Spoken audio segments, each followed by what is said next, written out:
your scheduled meeting for the Johnson County Fiscal Court, May 12th, 2025. Let's all stand for the Pledge of Allegiance, please. Pledge allegiance to the flag of the United States of America and to the republic for which it stands, one nation, under God, indivisible, with liberty and justice for all. All right, we do want to touch on a few announcements as we get started with our meeting. First thing is I want to mention two community events. The first one is the Little Mermaid play that's currently going on will be going on this weekend at the SIP. It's the last weekend for it. It's the JCHS players perform that, and that'll be this weekend, the 15th through the 17th at 7 o'clock at the SIP, Historic SIP Theater. The next one is I wanted to make sure that it's on your calendars. I mentioned it last time, and that is the Trail Days, Johnson County Trail Days. Please save those dates, June 13th and 14th. That's a tremendous event for us in this community. Last year, I think we had 14 community partners in that event. So it's a great event for folks, for our community partners to get to work together, obviously to highlight trails here in Johnson County. So it's a great event. So make sure you got your calendars marked for that. I did want to mention, I hope that probably,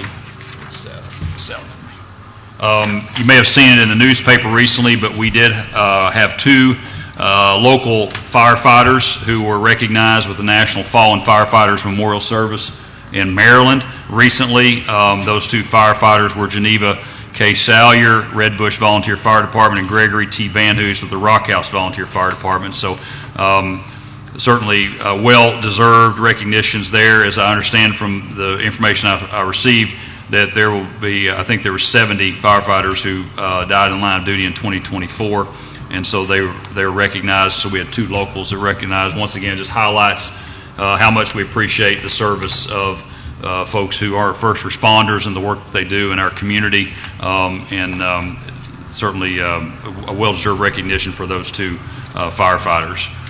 I did want to give a disaster recovery update. Roadside mowing should have begun today. Not sure with the weather exactly if it did occur, but we were scheduled to begin today. It is a little later than normal this year, but we had to put some additional resources in the field to help clear up some debris from the roadsides that had occurred back in the January ice storm. So we still had some debris to clean up. Still some more to go, but hopefully we got the bulk of it. But anyway, roadside mowing will begin, obviously weather permitting, today, or the first available day this week. The February flood event, just as a reminder, we did receive a full federal declaration for that, for public assistance. When we say public assistance, we're talking about assistance to county governments, quasi-governments, nonprofits, those type agencies who sustain damages for the county. Ours is primarily obviously with road systems, but we have gotten a full federal declaration for that. The damage locations are being reviewed currently. Site visits have been completed for what has been reported, and we're waiting on those projects to be obligated for funding. So we're hoping that will occur very soon. I do want everyone to know, in the interim though, we are making repairs that are suitable to be done for use with internal county staff and internal resources. We are making those repairs. Some repairs are going to have to be contracted out, as they always are, because of the scope of the project, and we're waiting on those to get final approval and obligation of funds. When funds are obligated, it's that point that we feel confident and comfortable we can move forward with repairs, because reimbursement, will be forthcoming on those projects. So that's related to the February flood event. We did have obviously the April flood event. Just as a reminder, we did receive an emergency declaration from FEMA. That is not a full declaration, so we're still waiting on that. At our last meeting, I mentioned that preliminary damage assessments would be conducted soon. Those have already been conducted. So for the sites that we reported for the April flood, those preliminary damage assessment visits with FEMA representatives have taken place, and so we just wait for what we hope to be a full federal declaration for the April event. But our damages are significant, more so probably than in the April event than February event, and it's in the millions of dollars, not hundreds of thousands of dollars. So we appreciate the community's patience as we work through that process, but we're obviously trying to be assured that we're going to get reimbursement for these, so that it helps determine our path forward for making repairs. For those who were affected in the February flood, if you are still have been affected and you are still seeking support, the Johnson County Community Foundation is still taking applications for funding that they have received, that they have decided that they are distributing to folks who have been impacted from that flood event. So if you have not received flooding support or applied for flooding support from the Johnson County Community Foundation, we would recommend you do so. You can go to their Facebook page and get information, or you can call the Emergency Management Office as well to begin that process. Last meeting, we touched on the Route 321 Rockfall area, and I mentioned that we were going to send a letter of request to KYTC for an update on that project. Before we could get the ink to dry on the letter, they announced that they were going to do some interim repairs up there on that. As we all know, the road is closed, and they are making those repairs. I talked to engineers last week, and I think they were planning to do some blasting, I think, on Friday or today, I think, for some of the drilling they were doing up there. So that project obviously is moving along to try to remove the most obvious threats to public safety. I did also have a phone call with the district engineer as well about Davis Branch or Route 1107. It has two slips or two slides on it that's forced that road to be closed. They were focusing on 321, but they've now shifted some resources over to do a reevaluation of Davis Branch. I told them that was a main corridor, primary corridor for our community, and that we really needed that back open if at all possible, if it could be done safely, and obviously that's what we want to do, and that's what they want to do, is open it safely. But they're going to reevaluate that to see if maybe that slide has stabilized, and then they can possibly do cleanup and then get a plan for what they would do to remove the pressure on that location. So that was sometime mid-late week last week. I talked to them, so I will follow up with them tomorrow and see if we can get an update on that as well, to see if they've had a chance to send staff out to take a look at that. So I wanted to mention a reminder for the countywide cleanup. We'll move to solid waste items. The countywide cleanup, we've been advertising that. That obviously begins by virtue of your last name, and some people are asking why last name. Well, that's the process that was decided upon a few years back, so that it spreads out the drop-offs for Apple Valley so they can manage the volume much easier, and that seemed to be the easiest way to do it. So Apple Valley will mail out a card to you if you are compliant with the residential garbage pickup ordinance. You will get a color-coded postcard, and that will let you know which week that you should drop your items off up there. They are going to be open on Saturdays during these windows of drop-off times too, to make it as convenient as possible for residents if they can't get up there during the week. So please take a look at that on our Facebook page. We've put a lot of material out on that, but that's a service that has been provided for several years, and we're happy to continue that. Just remember that this for residential pickup. You must be compliant with the local residential pickup ordinance to be eligible for that program, but it helps folks to kind of properly dispose of unwanted items here in the community. I do want to also mention, just in update, I mentioned residential pickup ordinance, and we have obviously we get quite a few calls about various locations where there's trash and rubbish accumulation on properties that are creating public safety hazards and those type of things. We're having some internal staff discussions right now about how we can update our ordinance, have better enforcement methods in that to try to help with these processes.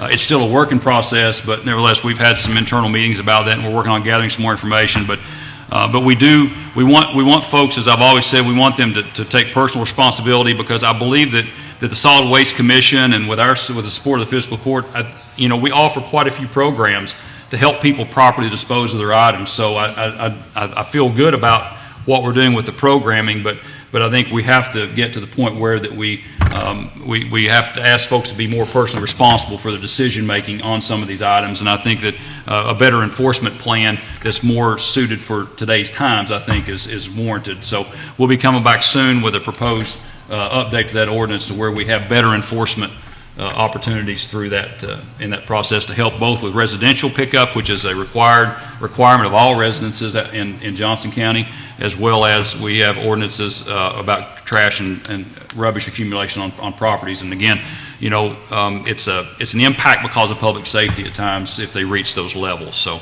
anyway, that just stay tuned. We'll bring more back on that in the next meeting.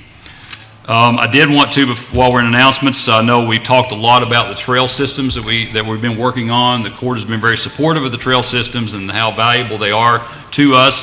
The primary trail system that we've been working on for off-road, obviously, is in the Van Leer area that can connect to Martin County, that can connect to Floyd County, that can connect to Lawrence County.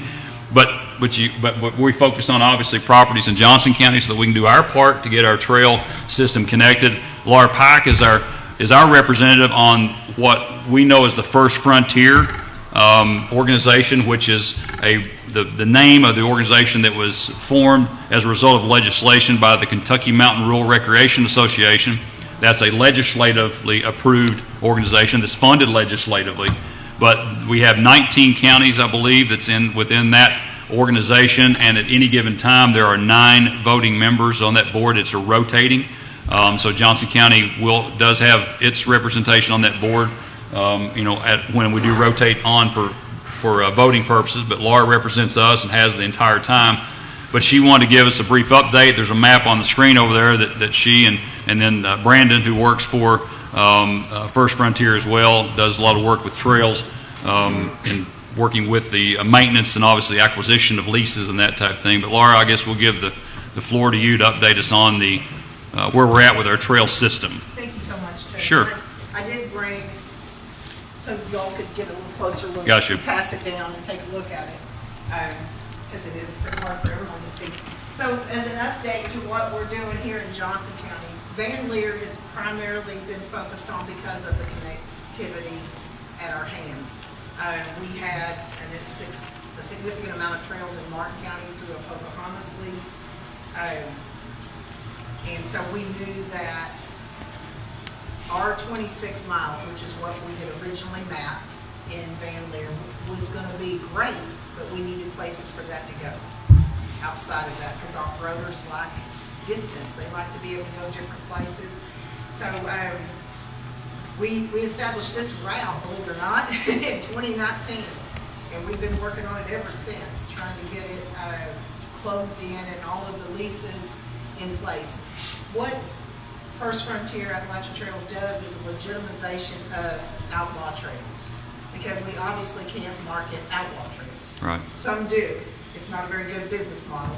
You're asking people to come and trespass on your neighbors is not a great business model. So the process for us is to go to these trails that exist and have been rode for years and years and years and obtain a lease, so that First Frontier can assume the operation of the trail, the maintenance of the trail, and number one, for landowners, the liability for the riders on the trail. Once we get that legitimized, then we can start the marketing process. So here we are. We started in 2019. In 2025, we are getting ready within the next few days to sign the largest lease that we have had to deal with since we've been working on the property. Most of you all are familiar with the fact that Booth Energy previously owned a good chunk of what folks rode on out there, what was considered Van Leer and Greasy and that type of ride. Just a few months ago, Booth Energy sold that property, and the people who bought the property, we immediately approached and said, hey, we've been working on this. We'd really like to talk to you about it. Thank God, fortunately for us, the younger of the 3 partners is an avid rider himself. So we didn't have to explain to him what the model looked like. We didn't have to tell him about what an economic impact it can have, because he has traveled all over to ride trails and he understood. So the paperwork right now is with the attorneys, but we have verbally agreed to a lease on that property, and that puts us almost nearly ready to open, and we can now host rides and do rides and have riding on those trails, because until the other 2 leases that are hanging out there are done, they have given us permission to carry on. So we have a promissory agreement with those 2 until we can obtain airship type things.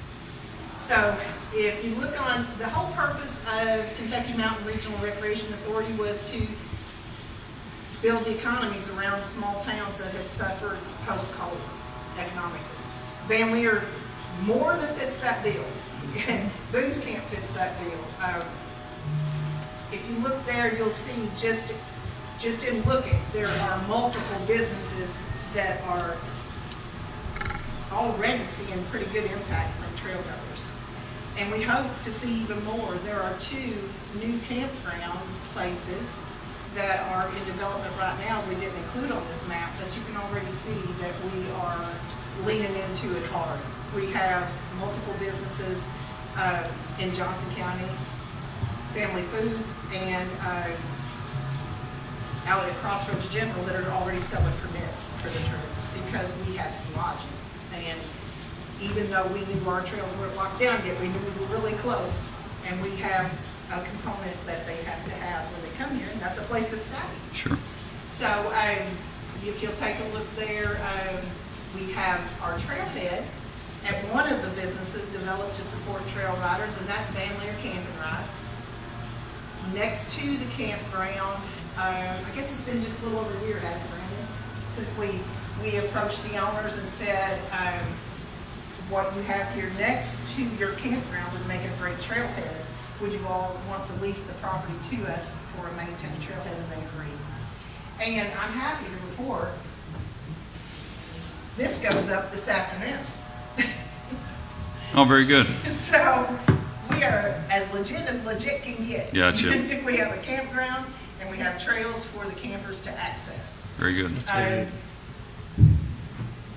Like I said, we have, I think, 2 more leases that we would like to secure, and with the lease that we have in play for right here, we also obtained some Lawrence County trails, and that is our connector to Lawrence County. Thank you, Yeah. because that lets folks, after they have done this loop and they come back the next time, they'll take a loop and go to what is referred to the Peach Orchard Trail, and they'll be able to explore that. We have some trails secured around the German Bridge area. And we also then have some trails secured around Gypsy David area. So we have places to go now that this trail system can connect to. We're still working on the MJM Powerhouse. Just a refresher, it's McGoffin, Johnson, Morgan. So that trail goes through all 3 of those counties, and that's out in the Hargis and Oil Springs area for us in Johnson County. And we're still working on that. We have several leases signed on that trail. Of course, there's the big ones that are out there that were gas and oil that we're still trying to obtain. But I feel like every time we do one of these, that's a former mine or a former gas and oil, our chances get better for the next one. Yeah. It's a vote of confidence for people that, we're legitimately going to take care of your liability concerns. We have insurance that we pay a hefty amount for. Yeah, you sure do. So the liability becomes that of First Frontier and not the landowner, number one. Number 2, opportunity. Anyone that, you can Google any trail system you want to and look at the accessory businesses around them. It's substantial. The amount of money is substantial. Also, going with that, and I know it's not on the docket tonight, but we have a new Senate bill. Right. And that Senate Bill 63 is going to allow for counties to opt in and have legitimization of side-by-sides so that you'll be able to register it and go anywhere within a 20-mile radius of a trail. For us in Johnson County, with 2 developing trails, that's going to be a game changer here. As with in the counties all around us, actually counties all over Kentucky are adopting that because they see the value in that as well.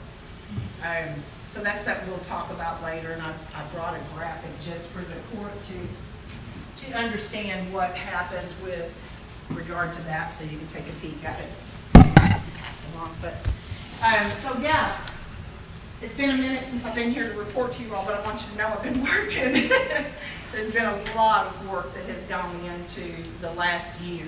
The last year has been explosive. The sale of permits started in January, and we're getting ready to not only have that as an offering for vendors, but have an online option for that. So I plead to you again, we need places to stay. Because we can get them here and we can give them a product that they're really going to enjoy, but they got to have a place to stay. Yeah. So if you have someone that touches a trail or close to a trailer within, well, with new legislation, within 20 miles of it. What was the old legislation that we just had talked about? How It was the TC Yeah, I know, 59, it where wasn't- the TC 50, we did a ordinance or resolution, took an action for use of county roads, but then there was TC 59 that was the previous process that allowed for you to to request that the use of certain state roads. Senate Bill 63 basically opens it up for any state road, but there's also registration process. It has to be inspected by the sheriff's office, has to be registered with the clerk's office, just like a vehicle. Right. Inspection, registration, and then they are allowed to use it on state highway. But each county has to opt right in. now, it's what, was it 2/10, did you say? Is that Previously, before any of this, it was 0.2 of a mile for farm vehicles to be But on the road. locally, we had made it kind of just, we designated Well, specific places, we like over in designated Boone and Greasy, specific and roads. We did specific roads, county Yeah. roads, that would connect That's what I to was- state roads, but we we also actually- passed that subject to subject to accessibility on state roads, which this process now makes it more defined and cleaner than the TC 59 Well, process. The TC 59 was a very lengthy process, Yeah. and Johnson County did submit an application. And then they came back to us and said, well, do this and do this and do this. But at that time, we were on the verge of the Senate Bill 63, so there really wasn't any need to continue to invest in that application because we knew this was coming. Yeah. So, and I want to say, you know, the Senate Bill 63, 8 senators sponsored that bill. And when they went to Frankfurt with it, they were very successful. The votes were nearly unanimous to pass it. So it allows the counties to do an ordinance or a resolution and adopt it. And then once it's adopted, it's law. The clerk's office gets $6 of the $10 registration, so that helps money come to the Well, clerk. they'll be adding wrong tax on it yearly too, so that'll be further revenue for Right. the taxing districts. The sheriff's office gets $25 to inspect it and make sure the insurance card is presented. Everyone gets their share of the process. And then you get visitors who can come here and drop their vacation dollars in Johnson County, Yeah. which was the real reason we're doing what we're doing. Yeah. So trail permits, and I know I haven't presented that to you. The in-state permits are $25. The out-of-state permits are $40. There is also a one-day 7, which is an armband, a 3-day armband, which is $15. And all veterans in any class, out-of-state or in-state, is 1/2 price. We have an MOA agreement with Fish and Wildlife for patrol of the trails, and they are already on it and doing a very good job, I might add. Okay. So they think this, well, Captain Sloan thinks this is, he's in his 25th year? 25th year with Fish and Wildlife. And so he was a youngster when the elk thing came through. And he said, this is my capstone. This is the thing I get to do that presents a whole nother face for Fish and Wildlife, and they're very excited about doing it. Anybody got any questions? No, I just want to just congratulate you. You've been diligent as can be, and it's showing, so. Thank you. Yeah, I mean, I said it won't be long she'll be here because there's too much on Facebook going on right now. I just keep seeing you all over and over, so just that's great. I just need to buy a side by side. Yeah, you all been- Do what? I said I just need to buy me a side by side. It's a lot of fun. I don't know about you all, but it's cheaper than therapy. Yeah. Thanks, Laura. Any other questions? I appreciate your Good time. job. Thank you. We're easily accessible if you have questions later. Absolutely. Anything. I don't want anybody to say, well, I don't want to bother them. It's not a bother. The more informed you all are, the more you can help us work to get the goal. Thank you. Thanks, for Laura. your time. Appreciate it. Thanks, Brandon. I did fail to mention too, Matt Spratlin's here with Paints Utilities, and Ryan Howell is back there with Kentucky Power. So thank you all for being here as well. We will move on in the agenda to item 4, which is approval of the minutes for the regular meeting for April 14th, 2025. If there are no changes to those minutes, we'll entertain a motion to approve. Make that motion. We have a motion by Commissioner Gerald. Is there a second? Second. Here, Laura, do you want these? Yes, sir. Thank you. Sure. I didn't want to interrupt. Oh, you're fine.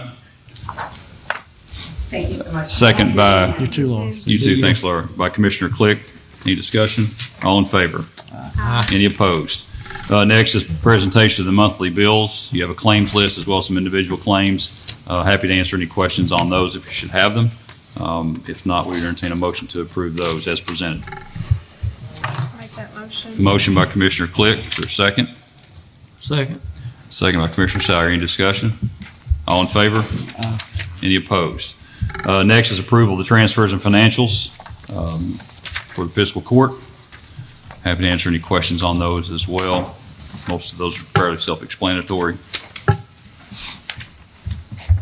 But we will entertain any questions. If not, we'll entertain a motion to approve. Make a motion. Motion by Commissioner Sauer. Is there a second? Second. Second by Commissioner Gerald. All in favor? Aye. Any opposed? Next item is approval of the first reading of the fiscal year 26 budget. My time moves on quickly, doesn't it? But here we are to discuss the fiscal year 26 budget. We typically have a first reading in the month of May. We will, if it's approved as presented, then we will send it on to Department of Local Government for their review and approval. If it's approved, then it comes back to us, and then we will have a second reading in June for it, and it takes effect July 1. Let me give you a few highlights to the budget. First of all, I want to thank all of the staff here for working on the budget, especially our treasurer and our staff accountant. There's a lot of moving parts with this budget, even if we're just doing the very basics. There's a lot of moving parts, but I feel like we're doing a lot more than just the bait. We have a lot of projects and a lot of things going on to improve our community, and so it has a lot of moving parts, and you have to chase those, obviously. So I really appreciate all the work they did, especially our treasurer and our staff accountant on this. I do want to tell you that this budget does continue our priorities of public safety, which is our primary responsibility, and it supports our volunteer fire departments. It continues to support our sheriff's office, emergency services, emergency management, first responder communications. This budget supports all of those key primary areas that we focus on. This budget also continues to provide services for our senior citizens, for animal services, for our solid waste programs, inmate housing at the jail, all of those items that obviously are benefits to our public in general. This budget also is proposed to provide a cost of living increase for our staff at the fiscal court. We also, unfortunately, are enduring a 14% increase in our health insurance. That is not out of the norm, as we have checked. I think we obviously did a little research on that, and that's what a lot of our neighboring counties are experiencing as well. But this budget, in this budget, I am recommending this additional cost not be passed on to the employees, that the budget would support that increase again this year. We do experience a slight reduction in employer obligation to the state retirement system, so there is a upside to the downside of increased costs on health insurance. Our employer obligation to the retirement system does go down a little bit. It does provide for funding support in both the form of grants and operational budgets for road and bridge upgrades.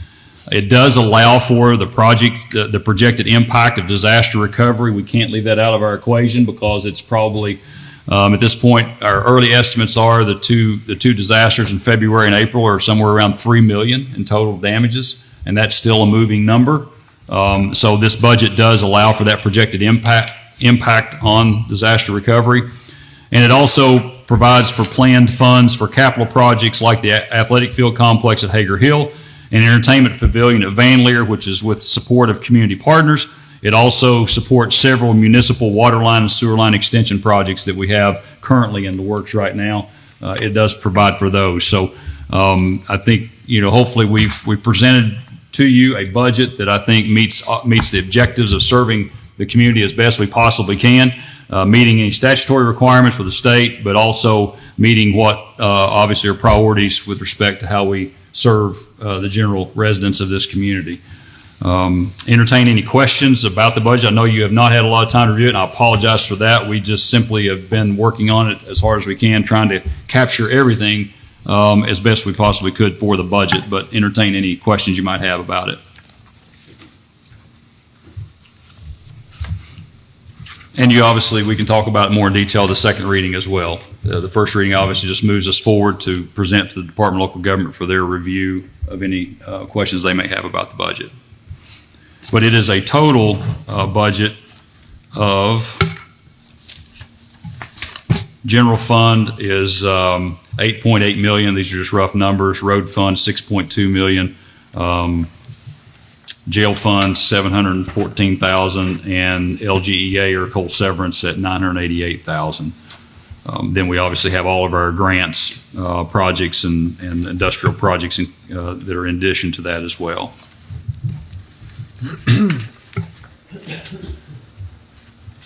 Any comments or questions?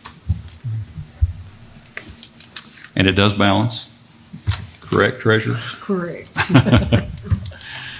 We entertain a motion to approve the first reading. Make that motion. Motion by Commissioner Gerald. Do we have a second? Second. Second by Commissioner Click. Any discussion? All in It's favor? like a lot of work. Yeah. Any Thanks, opposed? Tammy, and But anyway, if you have questions after you review it in detail, just holler at us. We can explain any of because some of the descriptions on their line items may call some questions for you, but we certainly can answer any of those that you might have.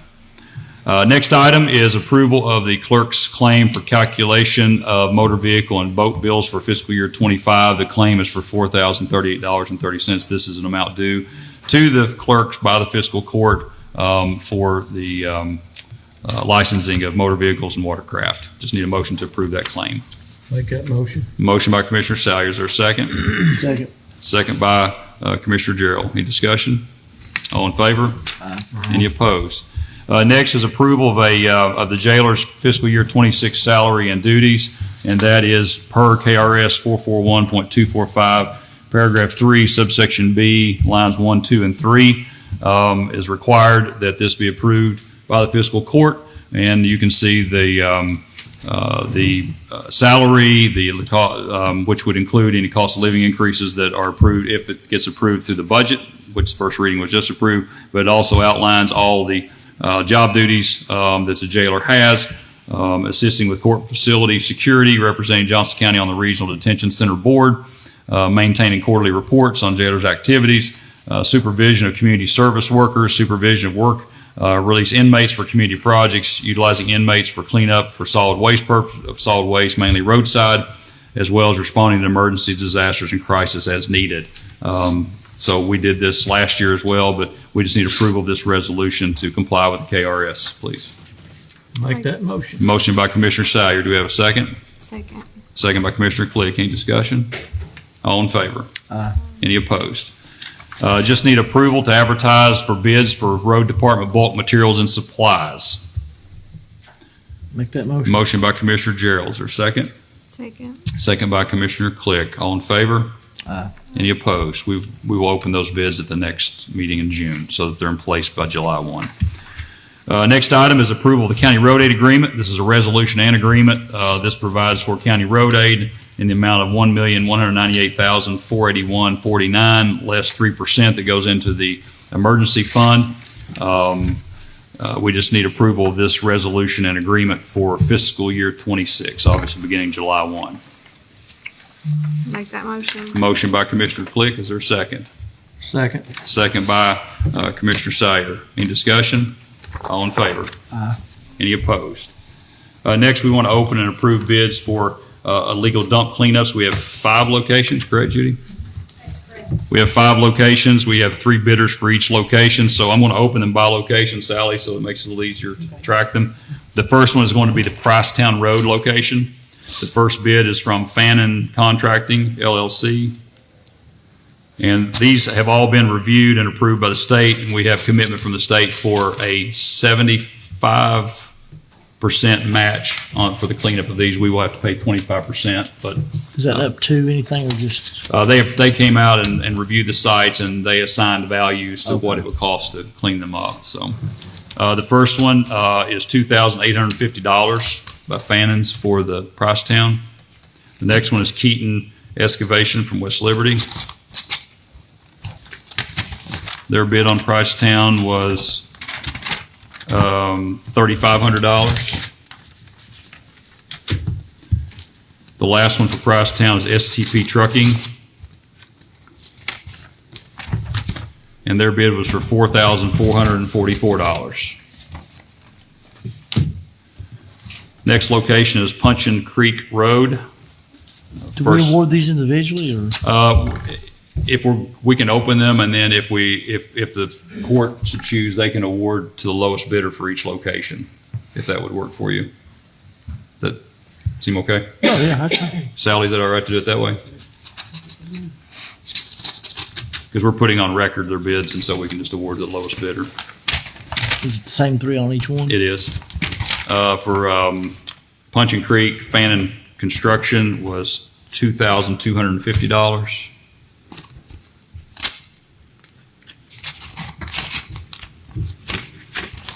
For Keaton Excavation was $4,800.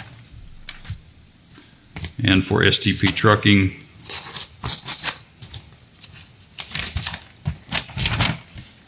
$4,948.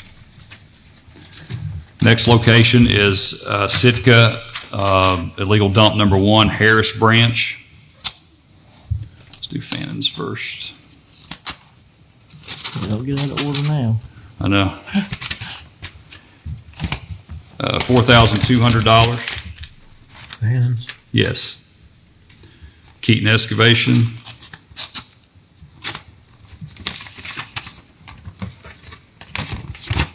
$6,500.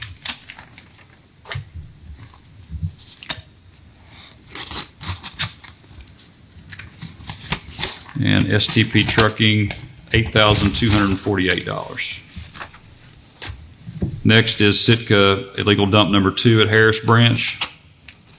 Judy, while I'm opening these, they have certain minimums. Just as a reminder, I think I forgot how many yards it is for a minimum, but it's basically valued, it's calculated by like a full truck, like a full pickup load is generally considered the minimum amount to which is eligible for illegal dump cleanup, so. Oh, got them out of order, Mike. Fans first. So for the Harris Branch number 2, Fannin's Construction, $2,850. Keaton Excavation, $2,500. And STP Trucking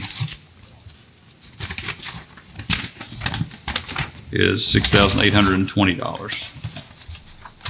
And the last location is Oil Springs, Kentucky Route 825 at Oil Springs.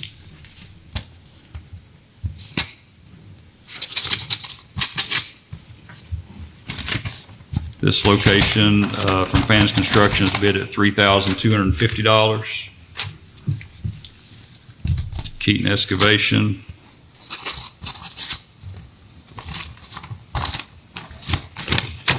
$5,900. And STP Trucking.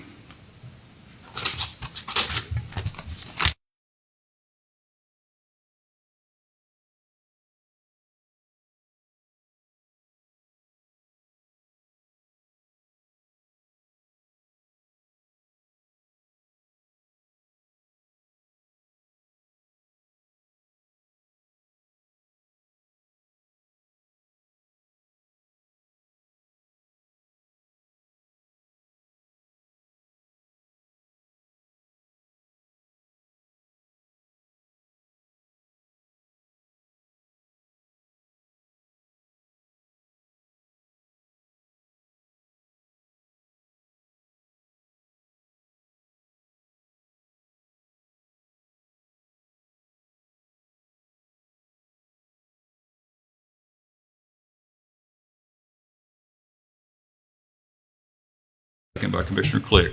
Any discussion? All in favor? Any opposed? Next item is approval of resolution for LGEDF funds or single county coal severance funds for volunteer fire departments. You have the departments listed on the resolution. We will request these funds. This would allow us to address needs in the current fiscal year.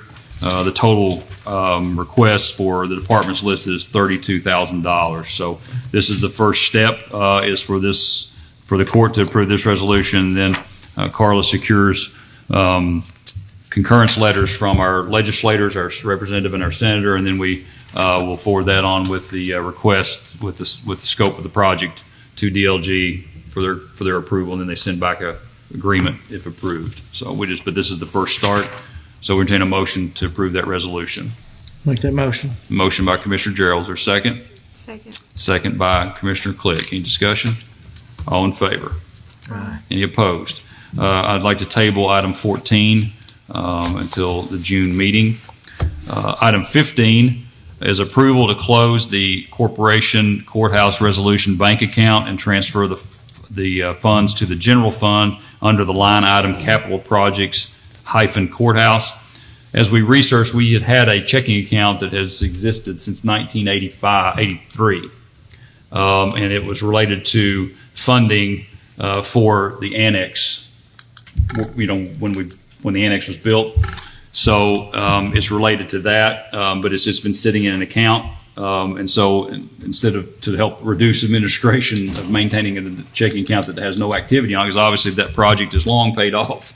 Was there money in it? Yes, there was $80,156.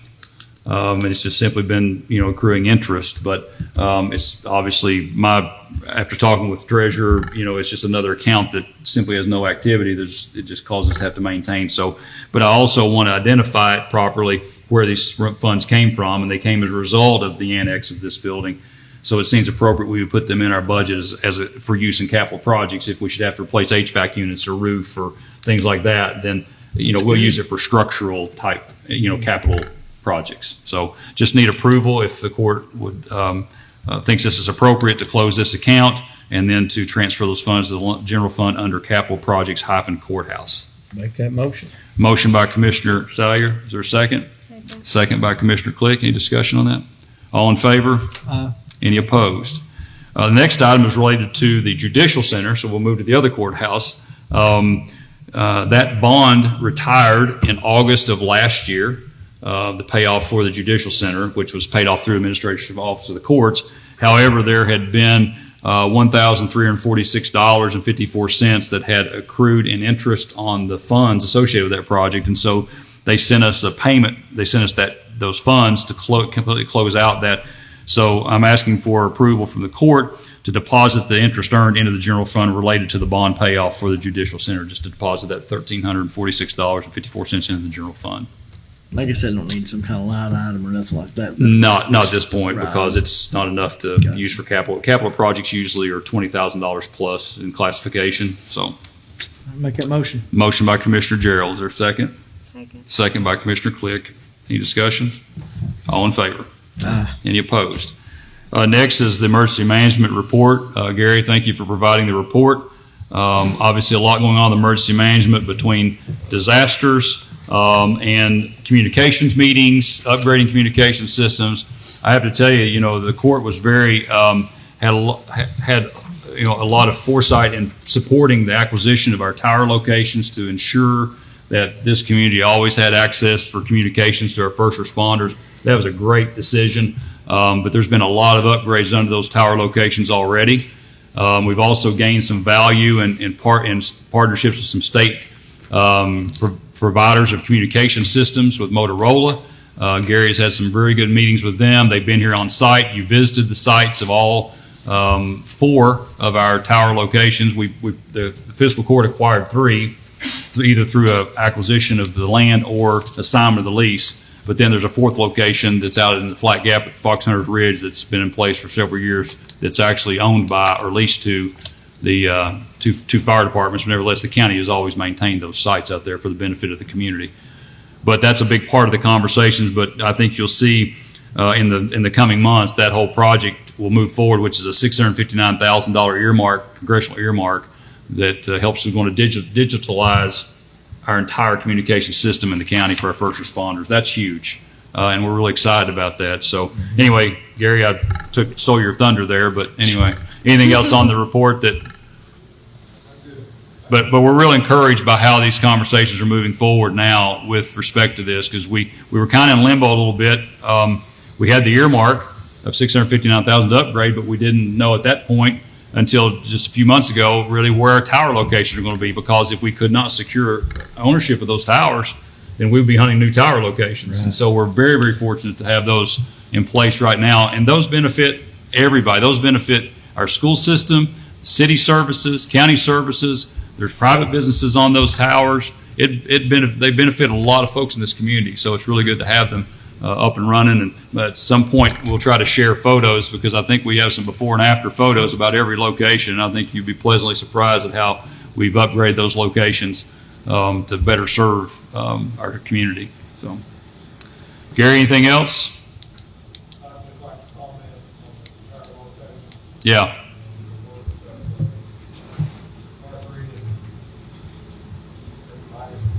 Yeah.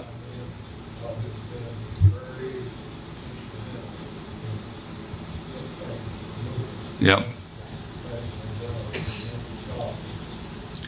Yeah, it's really, Mark Reed helps with the inmate program. Is similar to what Jada Rose does as well. But he works more on certain projects, but they've cleaned vegetation from around these sites. They've painted buildings, made repairs, upgrades. I mean, it's really impressive at how these have changed. And so, looking forward to obviously getting the new equipment in place. And that's what we're working toward now, is getting Motorola here to start installing new equipment to get our systems up to a very good standard. All right, just need approval for the emergency management report. Make a motion. Motion by Commissioner Click. Is there a second? Second. Second by Commissioner Sire. Any discussion? All in favor? Any opposed? Before we go, we will need executive session, but is there anything else from those that are in attendance before we go into executive session?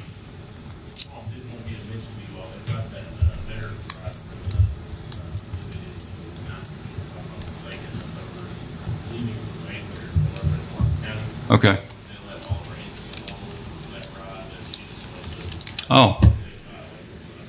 Just so that folks can hear that might be tuning in on our Facebook. So the Trail Towns, Johnson County Trail Towns, is hosting a veteran ride. Is that right, Waylon? What's the date of that? 19th. 9th of May? No, that'd be a Monday, wouldn't it? So he said he thought it was the 15th possibly. okay. Well, check the Johnson County Trail Towns Facebook page for that date for that veterans ride, but that will be in the Vanler area, Waylon. Can't be the 15th. That'd be this week, Probably wouldn't it? 18. Okay. We'll check the Trail Towns Facebook, Johnson County Trail Towns Facebook page for details on that. So, thanks, Waylon. Anything else? Yes, sir. If you don't care, give us your name again. Leroy Johnson. Yes, sir. I'm here to represent the residents of Orchard Branch. Yes, sir. A little over a year ago, I was here, and since then, the mineral minerals have come out. Right. And tested the water, and their response was that they would be contacting that you could apply for a grant to help us get water in place and everything. I hope they come out and survey the Right. property and everything after the minerals have been there. And since then, I went through another washing machine and another dishwasher. And I've got a paper towel here where I clean my coffee pot out. We can go get, if I can approach the court. It's See this. It's pretty clear. We can see it from here, Mr. Johnson. You're welcome to always approach the court, but we certainly can see. And But, I mean, that's what we're doing. yeah. And if I could, and first of all, we certainly are sorry that there's situations like that and you have had to replace some of your household appliances, but we would like to give you an update on that, if that's okay. And Matt Spradlin's here, and Matt and I communicate frequently on Orchard Branch. First of all, let's talk about abandoned mine lands. When they did come out, we did ask them to come out and review that location for possible impact from pre-law mining. It's only eligible if there's been pre-law mining in the area. Matt, I believe Abandoned Mine Lands advised us it was not a qualifying project, correct? And so then, Mr. Johnson, we started working internally with Peninsula Utilities. And so there has been design that's been completed for that project. It has been sent to Frankfurt to be permitted for that. There was a meeting last week, Matt, with with folks from the Division of Water? Yes, that was the permitting branch. We applied for a permit application. It's probably been close to a year ago. We hadn't seen any momentum with that, so it was not supposed to call me. They told us that we had to do a flow test on that line for the connection we made for the branch. And we got that over. We're waiting on the engineers to get back to us on that. And they will submit that to the bid.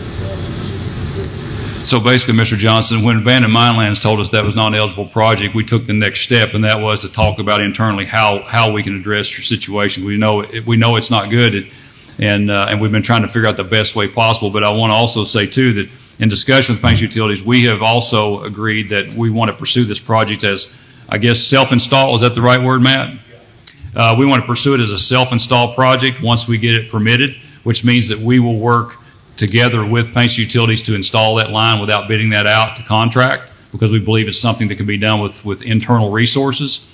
So once we get it permitted and get the permit approved, then the funding, and matter of fact, the budget that the court just approved actually has money in that budget for the cost to install that line, at least as we project it to be at this point. So it sounds like we're waiting on a flow test that the state is requiring. Once we get that flow test, then hopefully they would issue the permit. The design is complete. We need the permit. Once we get the permit, Matt, then I guess we can make the plans to move forward with installation, correct? Correct. When did you say you applied for the permit? About a year ago. Yeah, it's been a long time. Once we knew Abandoned Minelands did not view that as an eligible project, then we moved to the next step, which was to go ahead and do the design and permitting ourselves, because if Abandoned Minelands had approved it, they would have done that as part of their project. But when they denied it, we then said, well, we've got to do that now. So we committed funds to do the design for that and the permitting, and Paints Utilities were working in partnership with them. So unfortunately, it's just the time that it takes to get it permitted, but sounds like we're getting very close to having that complete. How long does it usually take for the permits to come? We experience delays normally. That was the reason for the meeting, called last week, because it had been so long. And they wanted us to do the flow test, so adequate water is going to be there for the residents. And as soon as the engineers get that done, it should go through fairly quick, we're hoping. Matt, to the best of our knowledge, is that the only item that they said needed to be provided information-wise? Yeah, that's what engineers told me. So anyway, That's the only hiccup they have. apparently that's the only item they asked for, and so we're doing that. But Mr. Johnson, I hope that we're getting very close to doing an install out there for you and those other residents on that road. We know it's a major problem for you. And my apologies to you for the delay. This is not the speed to which I like to work projects, but unfortunately we get slowed down with permitting and things on state and federal levels. So I apologize for that. All right, thanks. Thank you, sir. We appreciate you coming in and reminding us, but we have been working on it. I should have updated you, and I apologize for not doing that. All right, anything else? Ryan, you got anything Kentucky Power you want to share? No. Okay. It is Friday the 16th. Okay, so the veteran ride is Friday the 16th, so it's this Friday. Yes, and they're also taking up donations for the DAV Chapter 18 in Auburn. Okay, taking up donations for DAV Chapter 18 in Oxford. All right, well, we will ask for a motion to go into executive session per KRS 61.810, paragraph 1, item B, future acquisition or sale of real property. Just need a motion. Make that motion. Motion by Commissioner Gerald. Is there a second? Second. Second by Commissioner Sager. All in favor? Any opposed? We do not need that, so if we can just, well,